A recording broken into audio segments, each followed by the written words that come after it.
So I'm just going to kind of talk as I carve along here and describe what I'm up to as my thoughts lead me there. So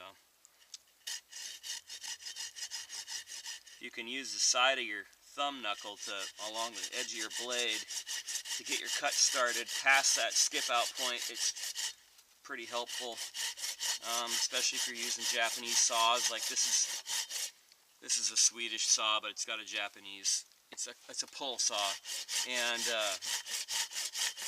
that little thumb technique is very helpful. You can do it safely, even though your hand is right there next to your blade.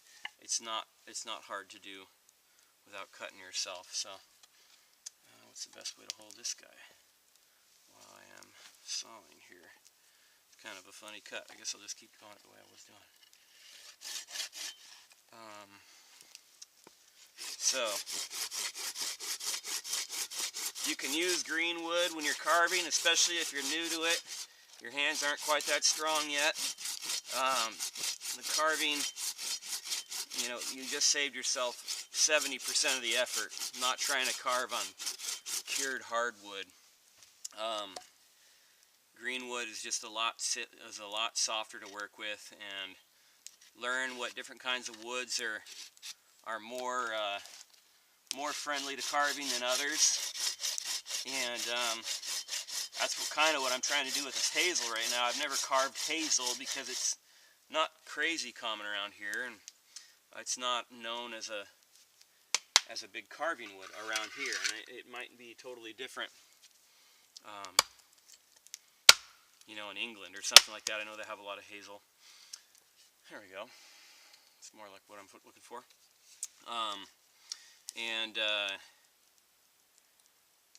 Yeah, choosing, if you're getting started out, use some alder.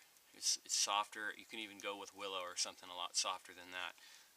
And you'll whip through your first project, and you'll get a sense of accomplishment a lot quicker than if you were trying to start out on a piece of oak. Or what I'd really like to be making this spoon out of, if I had any, is lilac. It's like carving ivory. It's so beautiful and smooth. But I don't have any of that right now, so we're going to do it this way.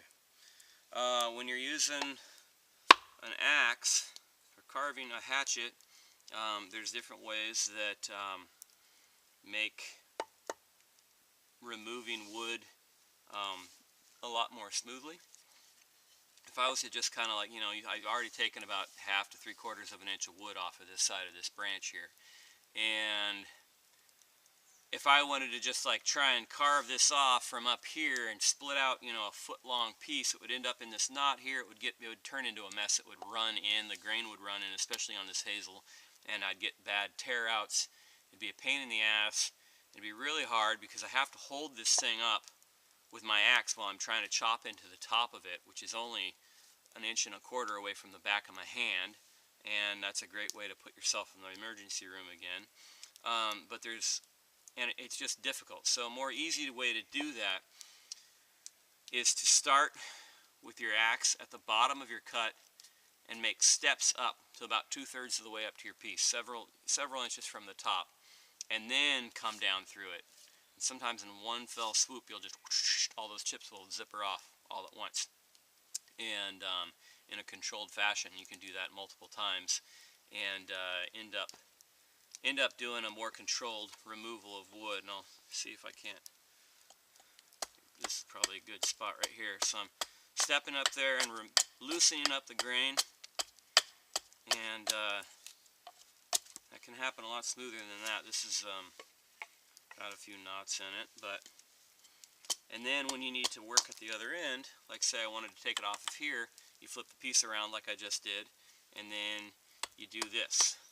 And you work and you stop, 1/2, 2/3 of the way up, so you're not anywhere near your hand, and then you can bring it down. And you don't have to strain yourself or do anything dangerous or all of that. So, trying to think of how I want the crank, they call it the crank, to come out. I think I want it to be kind of a rainbow like this, hook right up here. So I'm going to need to take wood out here, and then also from in here and at the top more. So I'm going to work on removing the last of this bark, seeing exactly, until you have the bark off, you don't even really know if there's usable wood underneath there anyway. So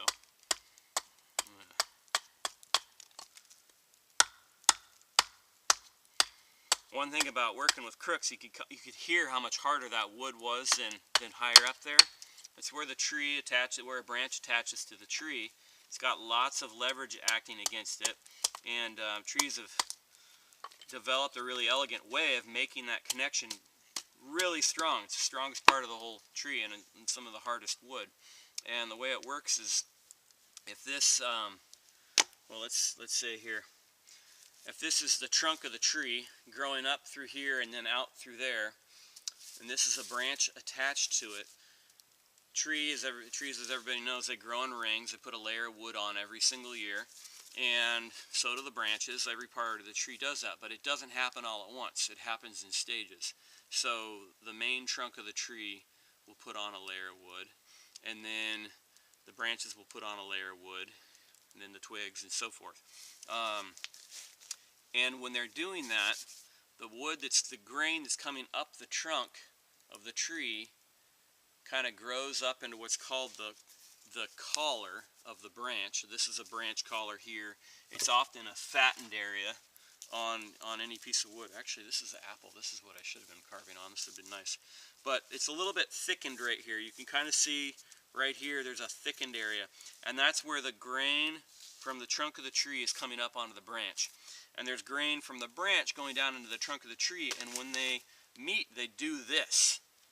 And you can see that gets thicker, but it's strong as hell. It's just terribly, terribly strong.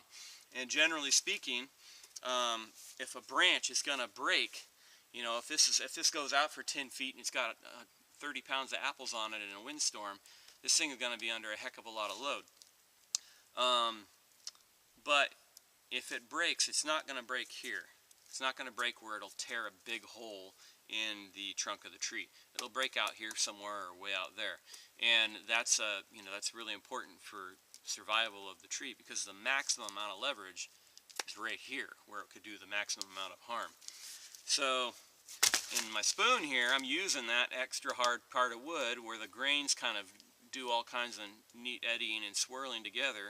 And that's going to be a really interesting place for me to get in there with a knife or any cutting tool to continue on with some graceful lines and a ladle that is functional. So something to be aware of. Trees are, I work with wood a lot on a lot of. I'm a carpenter and I'm also a tree worker, and I've been doing that for near on my whole life, and I still learn things all the time about trees that just kind of blow my mind at how simple and elegant and strong and natural they are. And there are just too many metaphors for how humans ought to live, locked up in the growing patterns of trees and the grain of wood and any other part of nature. I guess you could say the same thing about a river or the soil or the clouds.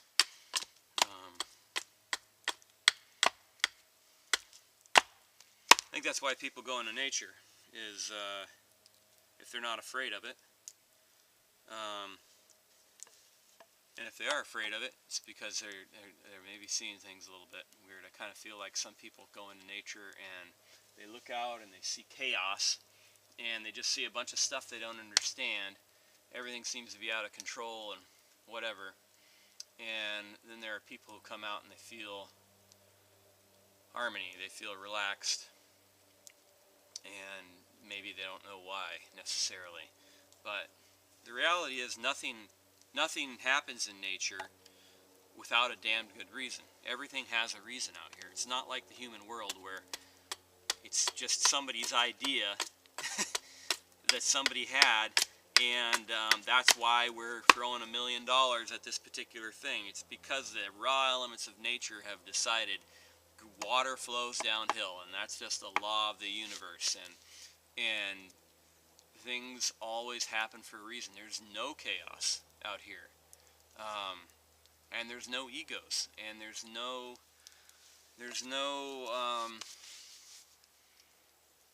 no subordinating yourself to somebody else's ideas or having authority over other people or other things. If you do that in a way that doesn't regard the rules of nature, then you won't do it for very long out here. And I think that's what bothers people. That's what makes people scared of being out in the woods, is it isn't under control. It's not hierarchical. And for people who've always, lived under hierarchy, and they need to know what rung of the ladder they're on and who's above and who's below, that can be a discomforting thing if they don't have self-control, if they don't have what they need from the inside. They look for it in the world around them and the people around them, and if they need control, then they impose it on somebody else, or it's imposed on them instead of it just coming from within. And that doesn't get you very far out here. If you're a wild animal, you have to pay attention to reality, and your ideas don't mean much. So they do, if you can humble yourself to those things and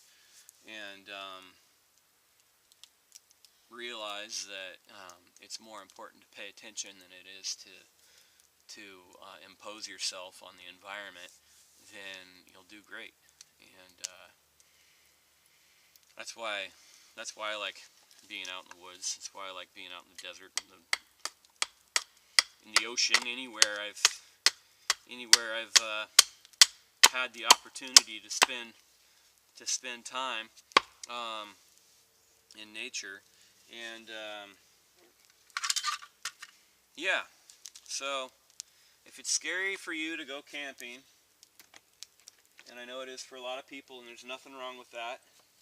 It's an unknown environment, and I get that. I get people not, feeling like they're a fish out of water and being in an uncomfortable environment. But if you can give it a try,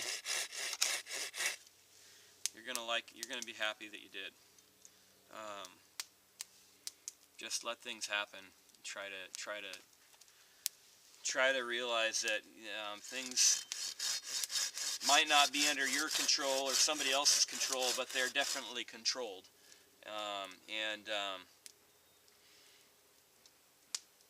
And in a way that will never change.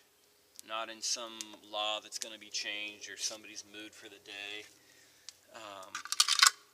Water always freezes at 32 degrees. And things always happen the way they've always happened. This fire, this wood burns the same way it always has. And if you can find a way to be comfortable with that, you'll be very comfortable in the natural world that you're actually a part of, even though you've been so far removed from it or told how bad it or scary or uncomfortable it actually is. And that's all a bunch of crap. The human brain, one of the most magnificent things nature ever produced. We have evolved and adapted to dang near every environment on the planet, and that's, as so-called cavemen, we had already traveled the entire globe, save Antarctica maybe, and made a living in every corner of the world. And that's a pretty amazing thing. We're the most plastic species on the planet. We just, there's kind of all this crap about how there's too many people on the earth, and we're taking it over, and we're destroying all the resources, and all that's true. We're doing those things for sure, but we didn't used to. The thing about being a human and being as plastic as we are, is there's no such thing as a human, functionally speaking, as a species. If you take, you know, a Californian or a New Yorker or a Eskimo or an Amazonian or a native European from hundreds of years ago, none of those people ate the same food, none of them used the same resources, dressed in the same fibers.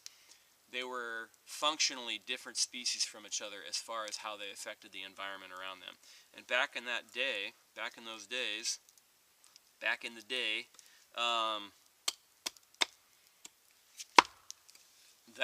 that worked, and people realized that they did have a role in nature.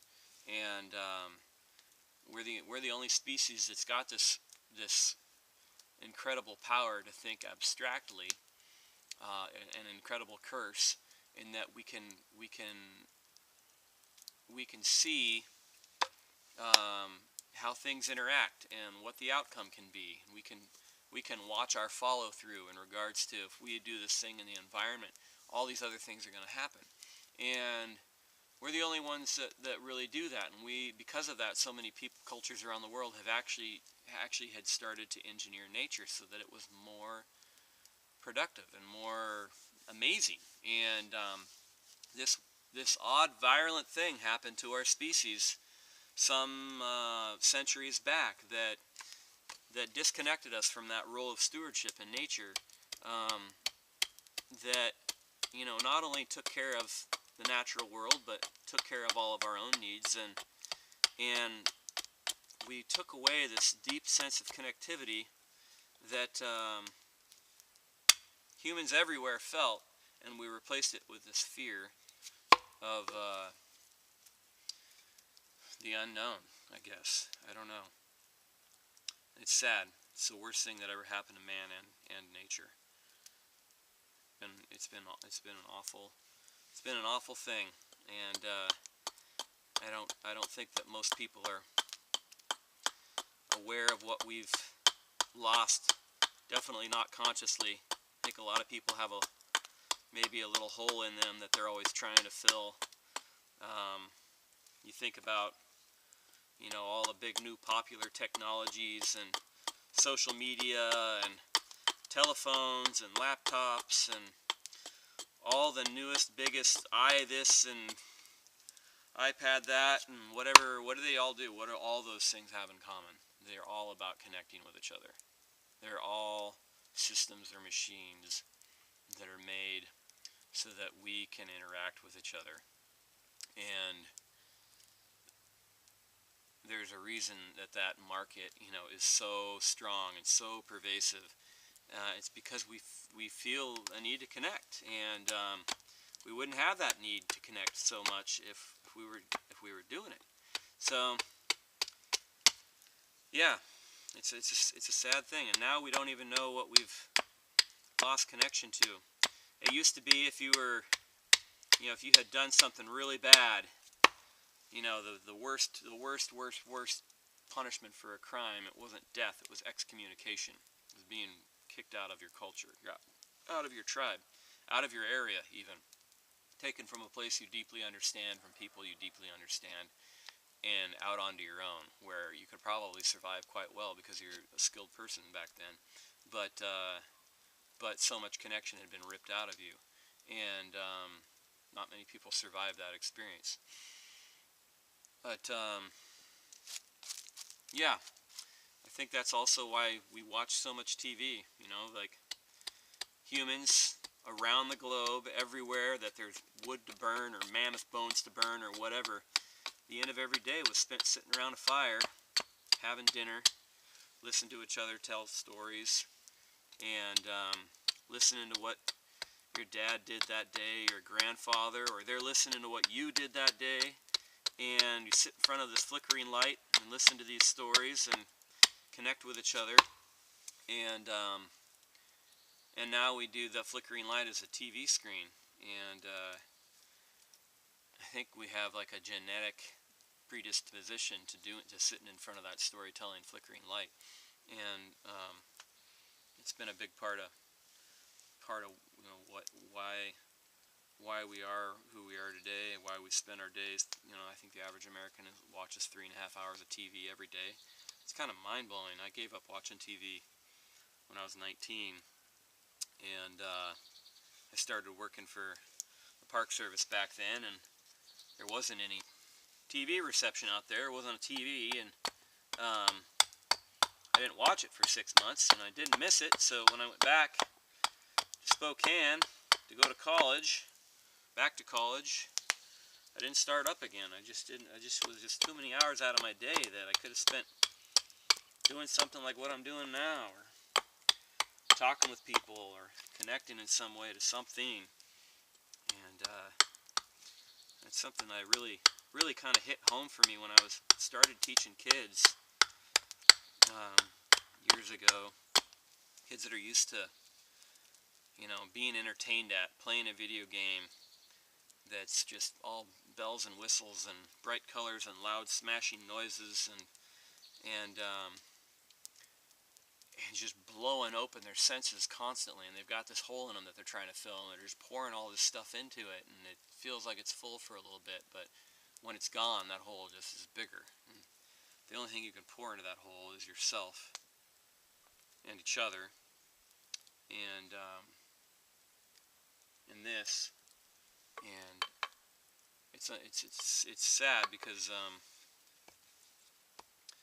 you know, there's more going on. This is 10 acres of woods behind my place, and there's more going on these 10 acres than there is in any 10 city blocks in New York City, I guarantee it. It's just subtle and quiet and still alive, but it's not internal combustion engines and billboards and loud crap all the time. But when you see it, when you feel it, when you know it's here, it's a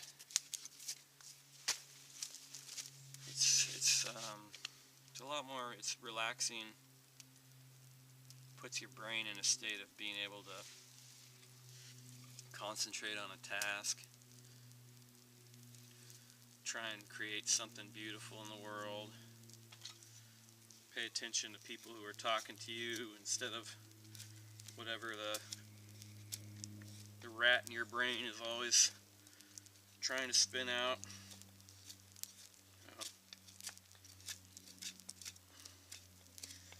Get out there.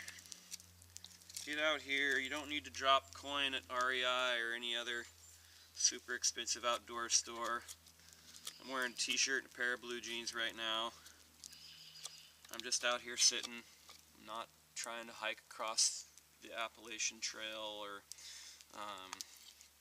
not that I don't deeply enjoy backpacking and haven't done thousands of miles of it, but sometimes all you need to do is just sit and be calm and feed the ducks, I guess. But do it wherever you can. It might not be that you have a wilderness within hundreds of miles of you, but maybe there's a city park.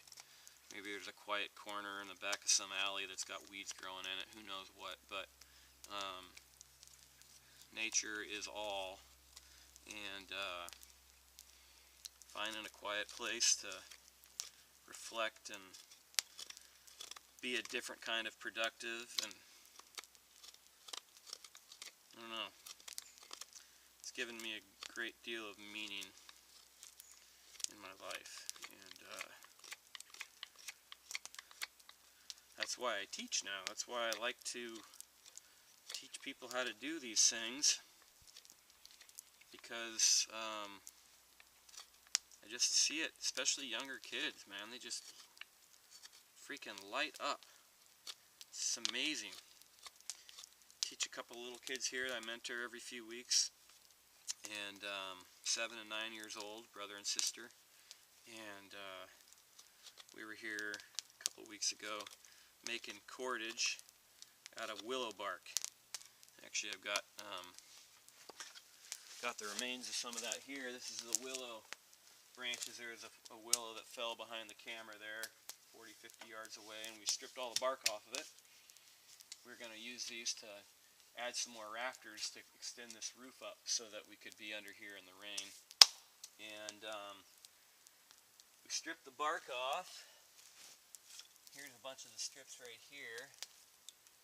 And I wonder if there's some of the cordage here. Here's some of the cordage right here. Strip the bark off, took the gray outer coating off, and then you end up with fiber on the inside of it. And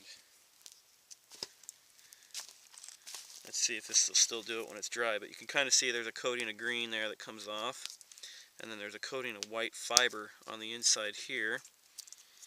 And when it's green, that white fiber comes out pretty readily, and then you can spin it into cordage like this.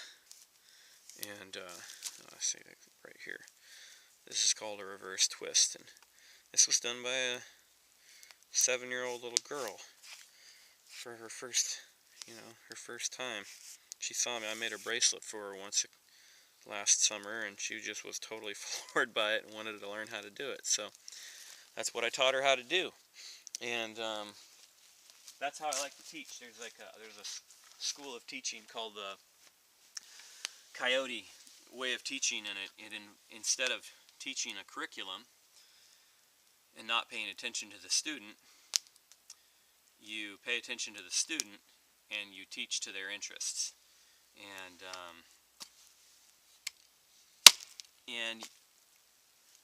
then they're in a place to learn. They want to learn. You can't. It's not so easy to teach somebody who doesn't want to learn.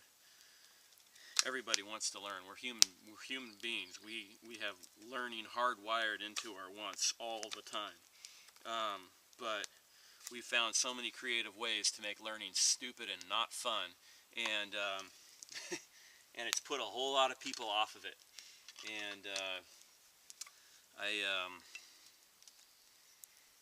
so yeah, I don't try to do that. I try to find what their interest is. Maybe develop an interest. If I think there's something important that they should know in order to be safe or happy or whatever, then I show reasons why it's important to me, why I think it's important to learn, and then they get interested, and then they want to learn what's important. And yeah, it's a neat way of interacting with people. It assumes like some humility on the part of the teacher to like not decide every little interaction and impose this particular way of being or whatever onto the student. You start looking to the student for clues as to what the best thing to teach is, and then also you start looking to, like, woodpecker flies by all of a sudden, it catches their eye. You start using nature as your teacher, as your lead. You start looking for teachable moments, we call it, and take advantage of them. And I think that's probably discomforting for a lot of people who want to teach, because they think that they give up control of what's going to be taught. They feel comfortable with that curriculum or with whatever it is, and not having them could be, like teaching without a net. And I guess I kind of felt like that at first too. But man, I sure haven't. Sure haven't after I started doing it. The world's out there trying to show us stuff all the time, and there's no lack of amazing, fun stuff out there to follow with kids, with adults, with yourself, with anything. And yeah, it's a heck of a lot easier than trying to design a curriculum and guess what is gonna want to be taught. And yeah, I don't know, it's a whole lot more rewarding too. It's exciting. If you want to teach somebody something that they need to be excited about in order to learn it, then you got to be excited in order to teach it. And that excitement will get their excitement going, and everything plays off of each other, and you get this beautiful synergy. And you got to teach something that fires you up. If it doesn't fire you up, you you should learn about a way that does, or I don't know what, but if it doesn't fire you up, it's probably not worth teaching. Or you're probably not the person to teach it. You should learn it first from somebody who's fired up about it. But yeah, it's been a lot of fun. This 7-year-old girl has just got this bomb of red curly hair, and when she lights up, it's just the most fun, rewarding thing in the world. When she's just like, whoa, you know. That's how I want to live my life. That's how I want to be. We should all be learning from them. When we don't take kids seriously because they're so emotional or, you know, excitable or whatever. It's like, fuck not being excited about life, man. Who wants to do that for 80 years or however long we live these days? I don't want to have a single day of unexcited life if I can help it.